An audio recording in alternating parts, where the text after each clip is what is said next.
Hello student, SBN college की online class में आपका स्वागत है। आज का अपना टॉपिक है, अपन जो देख रहे थे कि निश्चित कोण से झुके हुए निर्देश तंत्र में रूपांतरण, transformation in an inclined plane.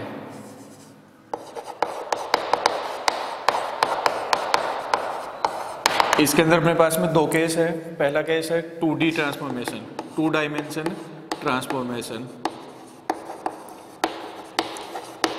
जो कि अपन ऑलरेडी देख चुके हैं। जो 2D ट्रांसफॉर्मेशन था, इसी का यूज करते हुए आज जो अपना नेक्स्ट 3D ट्रांसफॉर्मेशन होगा वो अपन देखेंगे। तो 2D ट्रांसफॉर्मेशन के अंदर जो ट्रांसफॉर्मेशन इक्वेशन बनाई है अपन ने, ट्रांसफॉर्मेशन इक्वेशन जो कि अपन एस और एस प्राइम फ्रेम के लिए बना रहे थे कि अपने को एस फ्रेम के अंदर पार्टिकल की पोजीशन, एस फ्रेम में पार्टिकल पोजीशन अपने को पता है, तो अपन एस प्राइम फ्रेम में भी पार्टिकल की पोजीशन है वो कैलकुलेट करना चाहते हैं। तो उसके लिए अपन 2D ट्रांसफॉर्मेशन इक्वेशन ऑलरेडी देख चुके हैं, जो कि अपने पास में आई थी X prime equal to x cos theta plus Y sine theta. ऐसे ही Y prime equal to minus का एक्स साइन थीटा प्लस का वाई कोस थीटा। तो ये थी अपनी 2 डायमेंशन के अंदर ट्रांसफॉर्मेशन इक्वेशन कि अगर एस प्राइम फ्रेम है, एस फ्रेम के सापेक्ष किसी निश्चित एंगल थीटा के ऊपर झुका हुआ है, तो उस स्थिति में जो ट्रांसफॉर्मेशन इक्वेशन होगी वो ये वाली होती है। इसके अलावा इन इक्वेशंस को अपन ने देखा था कि अपन अगर एंगल के रूप में दिखाई दे, मतलब फ्रेम को अगर मैं इस प्रकार से रिप्रेजेंट करूं,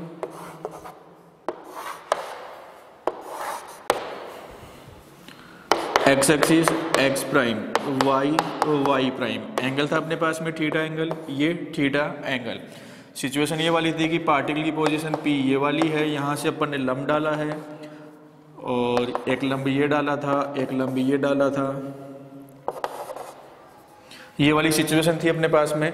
तो इस सिचुएशन के अंदर अपन ने ये वाली इक्वेशन बनाई थी। इन्हीं इक्वेशन को अपन कन्वर्ट करके कुछ इस प्रकार से भी लिख सकते हैं कि X prime equal to x cos x prime O x plus Y कोस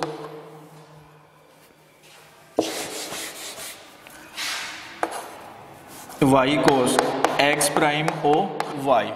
जहां एक्स प्राइम ओ एक्स एंगल है, वाई एक्स प्राइम ओ वाई एंगल है, तो एक्स प्राइम ओ एक्स ये वाला एंगल हो गया।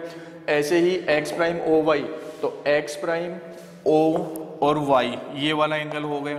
तो इन एंगल के रूप में भी अपन इनको दर्शा सकते थे। Similarly y prime equal to, इसको अपन ने कन्वर्ट करके लिखा था x कोस y प्राइम ओ एक्स प्लस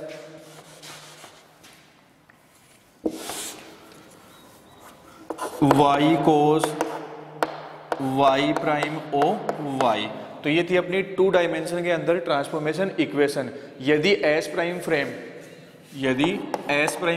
इस एस फ्रेम के सापेक्ष एक निश्चित एंगल थीटा के ऊपर झुका हुआ है, तो उस स्थिति में ट्रांसफॉर्मेशन इक्वेशन ये वाली अपन लिख सकते हैं।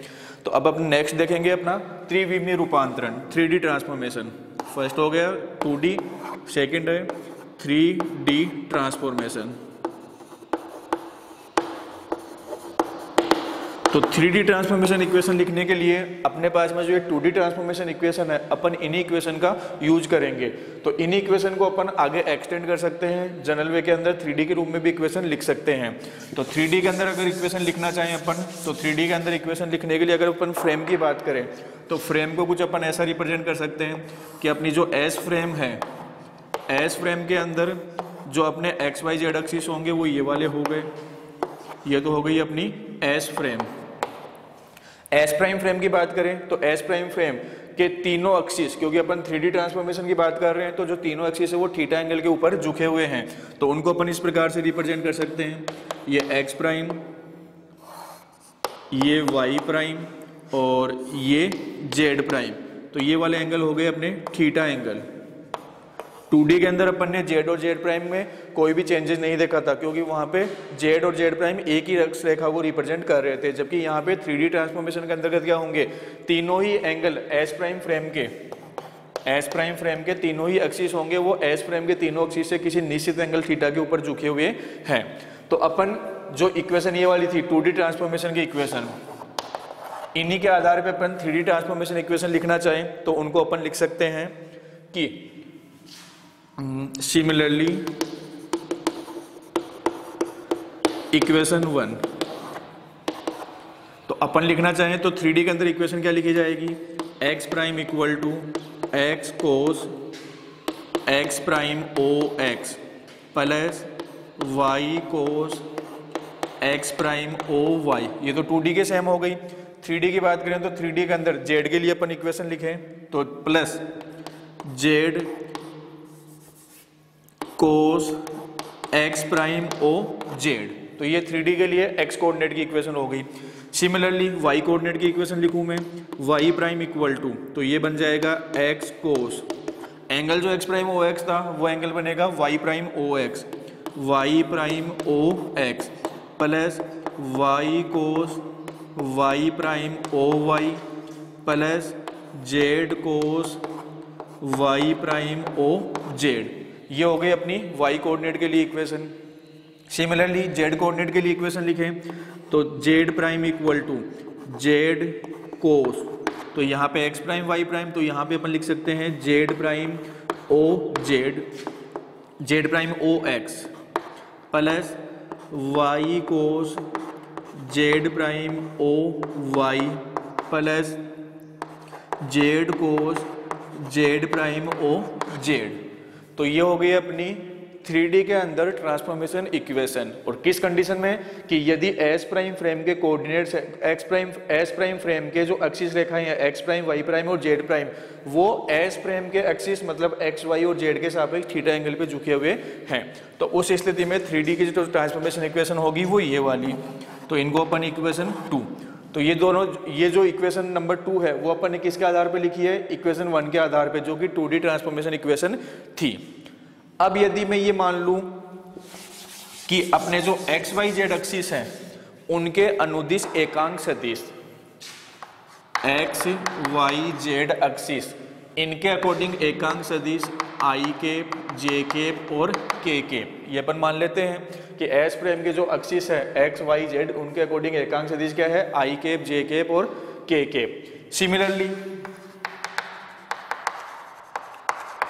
जो एस प्राइम फ्रेम है, एस प्राइम फ्रेम के जो अक्ष हैं एक्स प्राइम वाई प्राइम और जेड प्राइम, इनके अकॉर्डिंग एकांक सदिश है। तो इनके अकॉर्डिंग एकांक सदिश को अपन सेम टू सेम ऐसे क्या रिप्रेजेंट कर सकते हैं, आई के प्राइम जे के प्राइम और के केप प्राइम।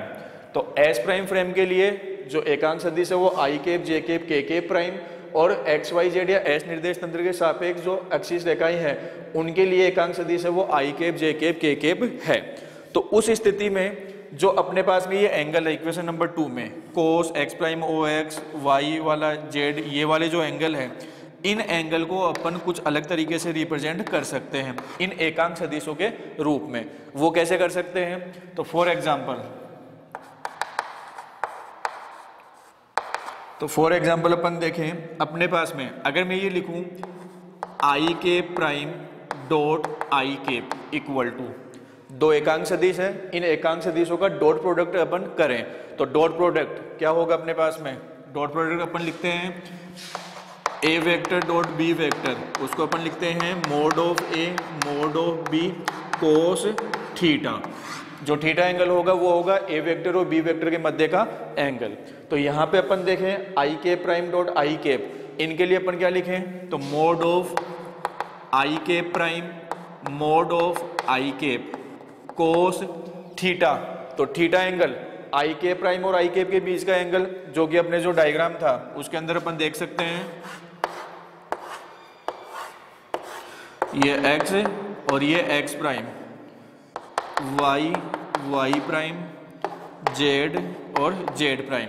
तो आई केप प्राइम और आई केप की डायरेक्शन ये वाली होगी और आई केप प्राइम की डायरेक्शन ये वाली। तो इसके मध्य का जो एंगल है वो क्या है, आई केप और आई केप प्राइम के मध्य का जो एंगल है वो ये वाला एंगल। तो उसको अपन रिप्रेजेंट कर सकते हैं कोस एक्स प्राइम ओ एक्स के द्वारा, एक्स प्राइम ओ एक्स के द्वारा। तो यहां से अपने पास में क्या हो गया कि आई के prime dot I cap equal to, अपन जानते हैं कि जो यूनिट वेक्टर है उन यूनिट वेक्टर का मोड है या परिमाण है वो क्या होता है, इकाई होता है, 1 होता है। तो ये तो हो गया 1.1 इंटू कोस एक्स प्राइम ओ एक्स। तो फाइनली अपन लिख सकते हैं कि cos x prime O X equal to I के प्राइम डॉट आई के। तो ये वाली सिचुएशन हो गई कि जो कोस एक्स प्राइम ओ एक्स है उसको अपन क्या लिख सकते हैं, आई के प्राइम डॉट आई के। इसको मैं नाम दे दूं A11। सेम टू सेम ऐसे ही सिमिलरली क्या लिखे अपन, कोस एक्स प्राइम ओ वाई। तो एक्स प्राइम एक्स के लिए आई के प्राइम और आई के लिखा था तो एक्स प्राइम, तो इसके लिए मैं लिख सकता हूं आई के प्राइम डॉट वाई। तो वाई जे केप के लिए होगा तो जे केप, तो इसको मैं नाम दे दूं A12। सेम टू सेम ऐसे ही जितने भी अपने नो के नो कंपोनेंट है उन 9 कंपोनेंट को अपन ऐसा ही लिख सकते हैं। तो अपन ये सारे कंपोनेंट इस प्रकार लिख सकते हैं। एक एग्जांपल के तौर पे और देख लें तो जैसे एग्जांपल कोस जेड प्राइम ओ जेड, जो अपना लास्ट कंपोनेंट है कोस जेड प्राइम ओ जेड, अगर इसको लिखना चाहें अपन तो इसके लिए मैं कह सकता हूं जेड प्राइम मतलब के प्राइम डॉट जेड के लिए के, तो ये हो जाएगा अपना A33 कंपोनेंट। तो कुल मिला के जो अपनी इक्वेशन 2 थी, इस इक्वेशन 2 के अंदर जो अपने नो के नो कंपोनेंट है कोस वाले, उन कंपोनेंट के लिए अपन ये वाले लिख सकते हैं या उनको इस प्रकार से अपन लिखा जा सकता है। तो यहाँ पे अपनी जो इक्वेशन 2 थी वो किस प्रकार से बन जाएगी, तो इक्वेशन 2 को मैं कुछ ऐसा लिख सकता हूं। तो equation 2 X prime equal to x cos x prime O X. तो कोस एक्स प्राइम ओ एक्स को क्या लिखा अपन ने A11, तो A11 plus Y cos x prime ओ वाई, कोस एक्स प्राइम ओ वाई, तो ये बनेगा A12। Similarly Z cos x prime O Z, तो ये हो जाएगा A13। ऐसे ही बाकी की जो दोनों इक्वेशन 2 की, मतलब वाई प्राइम इक्वल टू, तो वाई प्राइम को अपन क्या लिख सकते हैं X A21 plus Y A22 plus Z A23। Same ऐसे ही Z prime equal to X A31 plus Y A32 plus Z A33। तो जो अपनी इक्वेशंस है वो कुछ इस प्रकार से लिखी जाएगी। तो x prime y prime z prime जो 3D ट्रांसफॉर्मेशन देख रहे हैं उसके अकॉर्डिंग ये वाली इक्वेशन बनेगी। तो इसको अपन आगे इक्वेशन नंबर 3 नाम दे देते हैं। अब जो इक्वेशन 3 है, इसी इक्वेशन 3 को अपन मैट्रिक्स फॉर्म में भी लिख सकते हैं। तो मैट्रिक्स फॉर्म में किस प्रकार से लिखेंगे,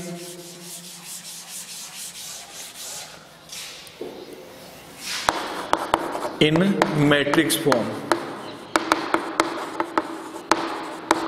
तो मैट्रिक्स फॉर्म में इन इक्वेशंस को लिखना है, इक्वेशन नंबर 3 को, जो कि ट्रांसफॉर्मेशन इक्वेशन है अपनी एस प्राइम फ्रेम के लिए।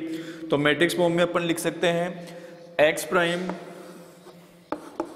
वाई प्राइम और जेड प्राइम की एक कॉलम मैट्रिक्स होगी इक्वल टू जो अपने कंपोनेंट है A11 A12 A13, जो 9 कंपोनेंट है तो इनकी एक 3x3 की मैट्रिक्स होगी। तो A11 A12 A13 A21 A22 A23 A31 A32 A33। तो ये हो गई एक 3x3 की कॉलम, 3x3 की मैट्रिक्स। मल्टीप्लाई बाई एक कॉलम मैट्रिक्स आएगी जो कि एक्स वाई और जेड कंपोनेंट की होगी। तो जो इक्वेशन 3 है अपनी, उस इक्वेशन 3 को ही अपन ने मैट्रिक्स रूप में यहाँ पे लिख दिया है। अब इस इक्वेशन के अंदर या जो मैट्रिक्स फॉर्म अपन ने लिखी है, इसमें जो ये 3x3 की मैट्रिक्स है, मतलब A11 A21 A23 A21 A22 A11 A12 A13 A21 A22 A23 A31 A32 A33, ये वाली जो मैट्रिक्स है डायरेक्शन कोसाइन की मैट्रिक्स कहलाएगी, मतलब दिक कोसाइन। तो इस मैट्रिक्स को अपन नाम देते हैं रोटेशन मैट्रिक्स। रोटेशन मैट्रिक्स, घूर्णन मैट्रिक्स। तो ये वाली मैट्रिक्स है वो कहलाती है घूर्णन मैट्रिक्स। मतलब इस घूर्णन मैट्रिक्स की सहायता से अपन क्या लिख सकते हैं, 3D के अंदर ट्रांसफॉर्मेशन इक्वेशन लिख सकते हैं। किस सिचुएशन में कि एस प्राइम फ्रेम के जो अक्ष रेखाएं हैं वो एस प्राइम की अक्ष रेखाओं से किसी एंगल थीटा के ऊपर झुकी हुई है, तो उस स्थिति में जो ट्रांसफॉर्मेशन इक्वेशन होगी वो इस रोटेशन मैट्रिक्स की सहायता से अपन लिख सकते हैं। तो ये हो गई अपनी घूर्णन मैट्रिक्स। तो ये हो गया अपना 2D और 3D ट्रांसफॉर्मेशन। किसके लिए, एस प्राइम फ्रेम एस के सापेक्ष किसी निश्चित एंगल पे झुका हुआ है। और उसके अंदर भी अपन ने क्या देखा है, x prime, y prime, z prime, मतलब पोजीशन की बात की अपन ने, पार्टिकल की स्थिति की बात की है। पार्टिकल की स्थिति जो कि अपन स्थिति सदिश आर वेक्टर के द्वारा रिप्रेजेंट कर सकते हैं, जिसको अपन एक्स आई के प्लस वाई जे के प्लस जेड के के द्वारा रिप्रेजेंट करेंगे इन एस प्राइम। और in S prime frame R prime equal to X prime I के prime plus Y prime J के prime plus Z prime K prime, तो इस वाली इक्वेशन के द्वारा रिप्रेजेंट करते हैं। तो अपन ने क्या किया, इनमें आपस में जो आर और आर प्राइम पोजीशन वेक्टर है उसके कंपोनेंट के मध्य रिलेशन है वो अपन देख चुके हैं 3D इक्वेशन पे। तो अब इसी के अंतर्गत अपन देखते हैं कि अगर पार्टिकल गति कर रहा है तो उसकी वेलोसिटी भी होगी, तो उसके लिए वेलोसिटी की ट्रांसफॉर्मेशन इक्वेशन है वो किस प्रकार से लिखी जाएगी, तो वो अपन नेक्स्ट देखते हैं। तो अपना नेक्स्ट है transformation of velocity. Transformation of velocity, ध्यान रखना है कंडीशन यही है कि एस प्राइम फ्रेम है वो एस प्राइम के सापेक्ष एक निश्चित एंगल थीटा के ऊपर झुकी हुई है। इसी सिचुएशन के अंतर्गत देख रहे हैं ट्रांसफॉर्मेशन ऑफ वेलोसिटी। तो अपन जानते हैं कि वेलोसिटी निकालने के लिए क्या करना पड़ेगा अपने को, जो इक्वेशन नंबर 3 है पोजीशन वेक्टर वाली इक्वेशन है उसका डेरिवेटिव लेना पड़ेगा विद रेस्पेक्ट टू टाइम। तो अपन क्या ले लेते हैं, differentiate equation 3 with respect to t, मतलब टाइम के रेस्पेक्ट में डेरिवेटिव ले लें।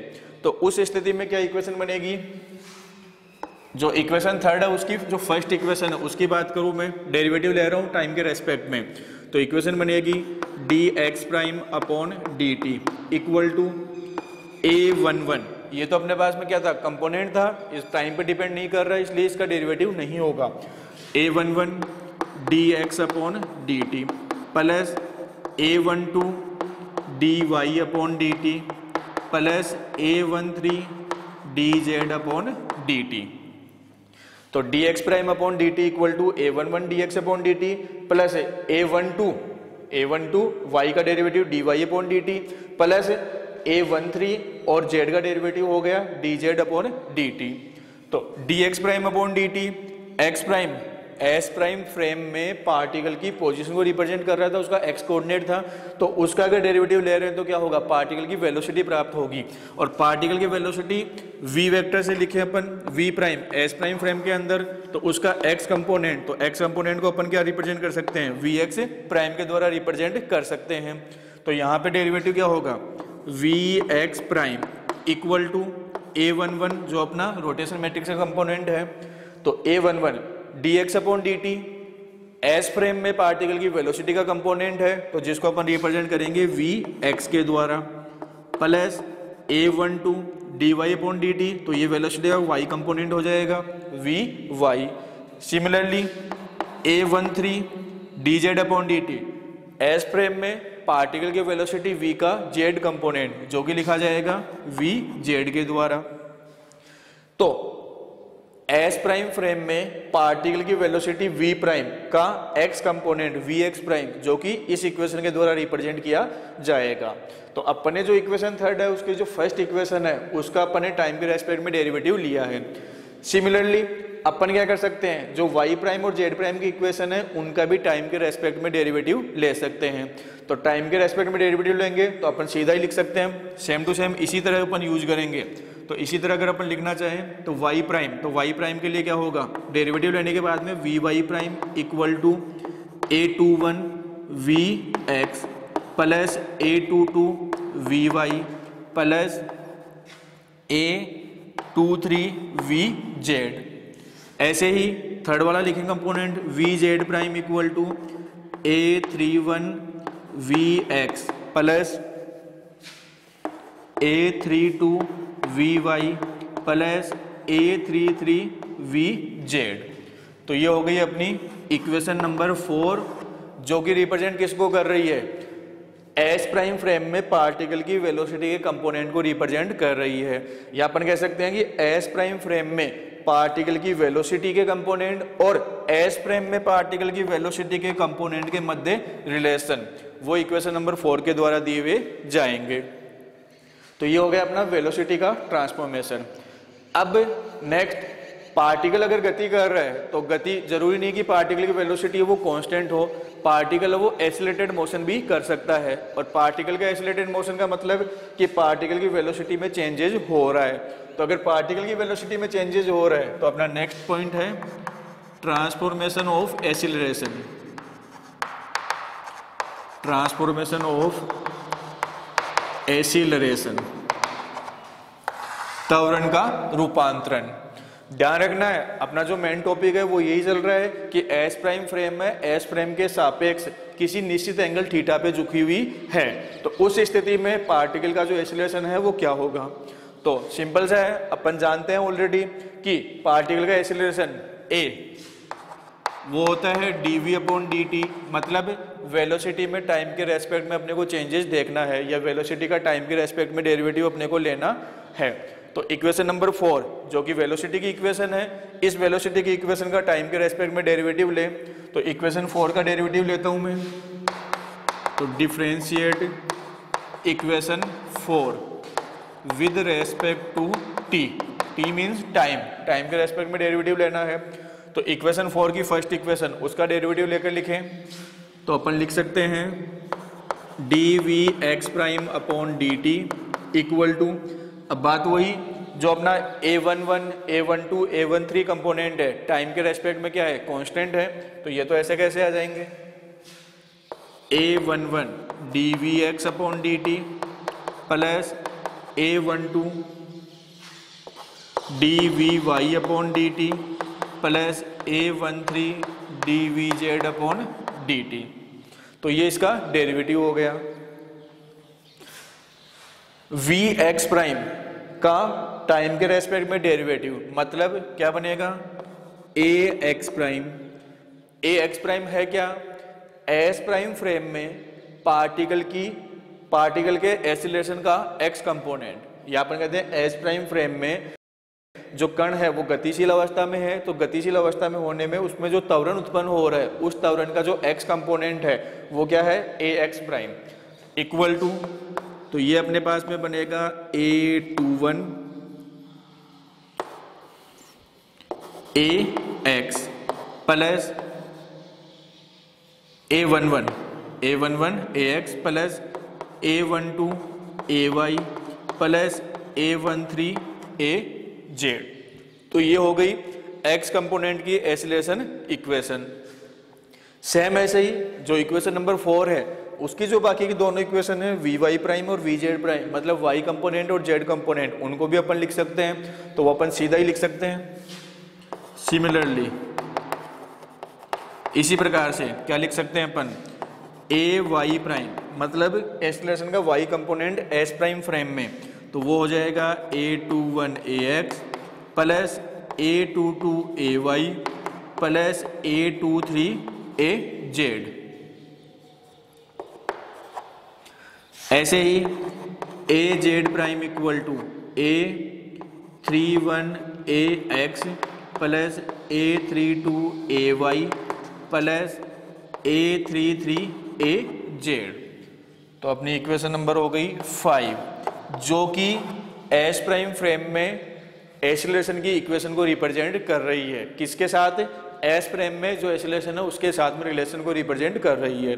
तो ये थी अपनी ट्रांसफॉर्मेशन इक्वेशन, जिसमें अपन अलग अलग टॉपिक्स देख चुके हैं। फर्स्ट अपन ने देखा था कि पार्टिकल को अगर ये एस प्राइम फ्रेम को शिफ्ट किया है तो क्या होगा। सेकंड कंडीशन देखी कि अगर एस प्राइम फ्रेम निश्चित वेग से गतिशील है तो क्या सिचुएशन बनेगी।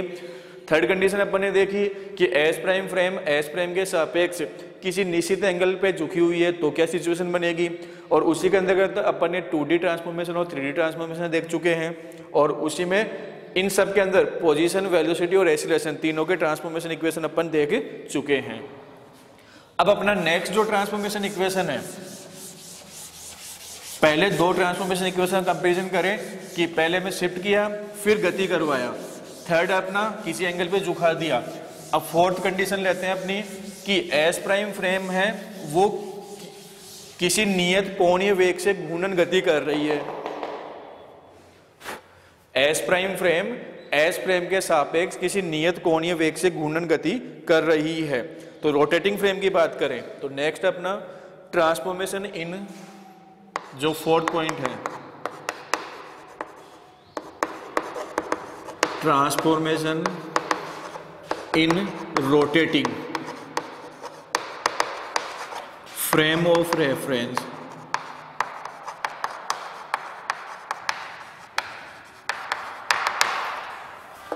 Transformation in rotating frame of reference.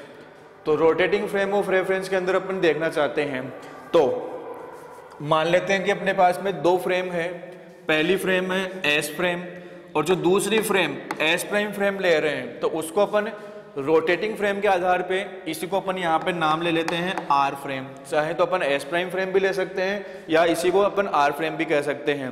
तो एस फ्रेम अपना एक स्थिर निर्देश तंत्र है, आर जो फ्रेम है वो एस फ्रेम के सापेक्ष नियत कोणीय वेग ओमेगा से घूर्णन गति कर रही है। तो अगर डायग्राम के रूप में रिप्रेजेंट करना चाहें अपन तो उसको मैं दर्शा सकता हूं। इसमें भी अपन पहले 2D के अंदर देख लें, तो एस फ्रेम ये एक्स एक्सिस, ये वाई एक्सिस और ये जेड है। एस प्राइम फ्रेम या जो आर फ्रेम है रोटेटिंग फ्रेम है, तो x prime y prime 2D dimension के अंतर्गत केवल अपने पास में एक्स प्राइम और वाई प्राइम ही रोटेट होंगे। तो रोटेट हो रहे हैं किस कोणीय वेग से, ओमेगा से, तो अपन लिख सकते हैं ओमेगा टी। ये वाला एंगल होगा वो ओमेगा टी के इक्वल हो जाएगा। कोणीय विस्थापन, तो कोणीय विस्थापन है ओमेगा टी के रूप में अपन लिख सकते हैं। सेम वही सिचुएशन कि अपना पार्टिकल पी पॉइंट है, यहाँ से अपन ने ये लंब डाल लिया, यहाँ से ये लंब डाल लिया, जो कि अपने एक्स और वाई को रिप्रेजेंट करेंगे, ये एक्स को और ये वाई को। यहाँ से एक लंब डाला, ये वाई प्राइम को रिप्रेजेंट कर देगा। एक लंब पी बिंदु से ये डाला, तो ये वाली सिचुएशन है, ये अपना एक्स प्राइम को रिप्रेजेंट कर रहा है, ये वाई प्राइम को रिप्रेजेंट कर देगा। तो ये वाली सिचुएशन जो कि अपन ने पिछले टॉपिक के अंदर देखी थी। तो अपनी ये तो है आर फ्रेम जो रोटेटिंग फ्रेम है, और ये है अपनी एस फ्रेम जो कि स्थिर अवस्था में है। तो जब एस के सापेक्ष एस प्राइम फ्रेम या आर फ्रेम निश्चित एंगल थीटा पे झुकी हुई थी, तो उसके लिए 2D डायमेंशन या 2D डायमेंशन के अंदर अपन इक्वेशन देख चुके हैं। और वो इक्वेशन क्या आई थी, X prime equal to x cos theta plus Y sine theta, और Y prime equal to minus का एक्स साइन थीटा प्लस का वाई कोस थीटा, और Z prime equal to Z. 2 dimension के अंदर ये वाली इक्वेशन लिखी थी। तो अपन इन्हीं इक्वेशन की सहायता से यहाँ इक्वेशन बनाएंगे। क्या इक्वेशन बनाएंगे कि जो थीटा एंगल था वहाँ पे कोणीय विस्थापन का काम कर रहा था, और कोणीय विस्थापन ओमेगा कोणीय वेग है, एंगुलर वेलोसिटी, एंगुलर वेलोसिटी। तो इनके मध्य रिलेशन अपन जानते हैं, थीटा इक्वल टू क्या होगा, ओमेगा टी, कि कोणीय विस्थापन और कोणीय वेग के मध्य रिलेशन थीटा बराबर ओमेगा इंटू टी। एक तरीके से दूरी बराबर चाल इंटू समय, वो वाली फॉर्म कर सकते हैं एंगुलर फॉर्म में। तो theta equal to omega t. तो अपने को ज्यादा कुछ नहीं करना है, इन इक्वेशन में जो थीटा है उनको ओमेगा टी से रिप्लेस करना है। तो इक्वेशन क्या बनेगी, x prime equal to x cos omega t plus Y sine omega t. Similarly y prime equal to minus का एक्स साइन थीटा की जगह omega t plus Y cos omega t, और z तो z prime equal to z, यही equation रह जाएगी। तो ये हो गई transformation in rotating frame of reference की जो आर फ्रेम है वो एस फ्रेम के सापेक्ष नियत कोणीय वेग ओमेगा से रोटेट कर रही है। तो उस स्थिति में जो ट्रांसफॉर्मेशन इक्वेशन है वो ये वाली इक्वेशंस होगी। और साथ में अपन देख सकते हैं कि इन वाली इक्वेशन के अंदर जो ये x prime y prime coordinates हैं वो किस पे डिपेंड कर रहे हैं, समय पर भी निर्भर कर रहे हैं। तो ये हो जाएंगी time dependent equation, time dependent equations, transformation equations, मतलब समय आश्रित रूपांतरण समीकरण। आज के लिए इतना ही, धन्यवाद।